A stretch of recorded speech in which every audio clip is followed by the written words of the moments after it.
Gulf മേഖലയിലെ ഏറ്റവും പുതിയ വാർത്തകളും വിശേഷങ്ങളുമായി ഗൾഫ് ബ്രീഫിംഗ് ആരംഭിക്കുന്നു. നമസ്കാരം.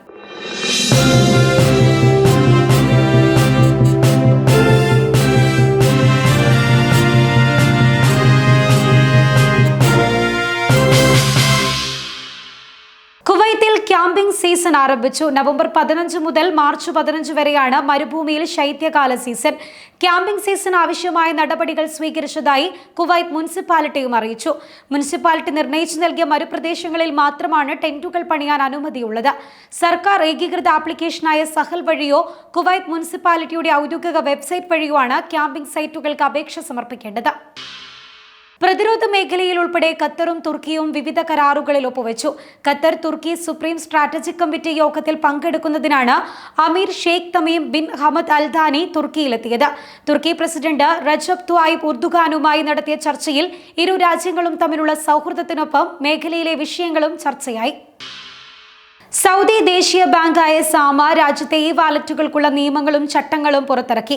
സാമ നേരത്തെ പൊതുജനാഭിപ്രായം തേടി പുറത്തിറക്കിയ ഡ്രാഫ്റ്റ് നിയമങ്ങളാണ് ഭേദഗതികളോടെ അംഗീകരിച്ചത്. രാജ്യത്തെ സാമ്പത്തിക മേഖല വികസിപ്പിക്കുന്നതിനും ഇലക്ട്രോണിക് മണി ഇൻസ്റ്റിറ്റ്യൂഷനുകളെ ശാക്തീകരിക്കുന്നതിനുമുള്ള സാമയുടെ ശ്രമങ്ങളുടെ ഭാഗമാണ് നിയമങ്ങളും ചട്ടങ്ങളുമെന്ന് സാമ വൃത്തങ്ങൾ വ്യക്തമാക്കിയിട്ടുണ്ട്. യുഎഇയിൽ തണുപ്പ് തുടങ്ങിയതോടെ പുലർക്കാലങ്ങളിൽ ശക്തമായ മൂടൽമഞ്ഞ് അനുഭവപ്പെട്ടു തുടങ്ങി. അബുദാബിയിൽ മഴ, മഞ്ഞ്, പൊടിക്കാറ്റ് തുടങ്ങിയവയുള്ളപ്പോൾ വാഹനങ്ങളുടെ വേഗപരിധി മണിക്കൂറിൽ 80 കിലോമീറ്റർ ആയിരിക്കണമെന്നും വാഹനം ഓടിക്കുന്നവർ അതീവ ജാഗ്രത പാലിക്കണമെന്നും ദേശീയ കാലാവസ്ഥാ നിരീക്ഷണ കേന്ദ്രം മുന്നറിയിപ്പ് നൽകിയിട്ടുണ്ട്. വാണിജ്യ ഉൽപ്പന്നങ്ങളിൽ ദേശീയ ചിഹ്നങ്ങളും ചിത്രങ്ങളും അനധികൃതമായി ഉപയോഗിക്കുന്നതിനെതിരെ മുന്നറിയിപ്പുമായി ഒമാൻ വാണിജ്യ മന്ത്രാലയം.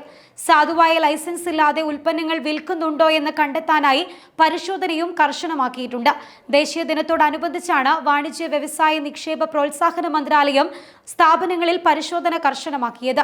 സ്വകാര്യ സ്ഥാപനങ്ങൾ, വാണിജ്യ കമ്പനികൾ, സോഷ്യൽ മീഡിയ അക്കൗണ്ടുകൾ, വിവിധ വാണിജ്യ ഉൽപ്പന്നങ്ങൾ എന്നിവയിൽ ലൈസൻസ് ഇല്ലാതെ രാജകീയ മുദ്രകൾ ഉപയോഗിക്കുന്നതിന് വിലക്കുണ്ട്. ഇവ ഉപയോഗിക്കുന്നതിന് ലൈസൻസ് നേടണമെന്ന് മന്ത്രാലയം അറിയിക്കുകയും ചെയ്തിട്ടുണ്ട്. ഖത്തറിൽ നടക്കുന്ന ഇന്റർ കോണ്ടിനെന്റൽ ഫുട്ബോൾ മത്സരങ്ങളുടെ ടിക്കറ്റ് വിൽപ്പന തുടങ്ങി. റയൽ മാഡ്രിഡ് കളിക്കുന്ന ഫൈനലിന് 200 റിയാൽ മുതലാണ് ടിക്കറ്റ് നിരക്ക്. വിനീഷ്യസ് ജൂനിയറും എംബാപ്പയും അടക്കമുള്ള സൂപ്പർ താരങ്ങളുടെ കളി ഒരിക്കൽ കൂടി നേരിൽ കാണാനുള്ള അവസരമാണ് ഇന്റർ കോണ്ടിനെന്റൽ ഫുട്ബോൾ ഒരുക്കുന്നത്. ഖത്തർ ദേശീയ ദിനമായ ഡിസംബർ 18-നാണ് റയൽ മാഡ്രിഡ് കളിക്കുന്ന ഫൈനൽ നടക്കുക. ലുസൈൽ സ്റ്റേഡിയം വേദിയാകുന്ന മത്സരത്തിന്റെ ടിക്കറ്റുകൾ ഫിഫ ടിക്കറ്റ് പ്ലാറ്റ്ഫോമിൽ ലഭ്യമായി തുടങ്ങിയിട്ടുണ്ട്. വിസ കാർഡ് ഉള്ളവർക്കാണ് ഇപ്പോൾ ടിക്കറ്റ് ബുക്ക് ചെയ്യാനാവുക. മറ്റുള്ളവർ ഈ മാസം 21 വരെ കാത്തിരിക്കണം.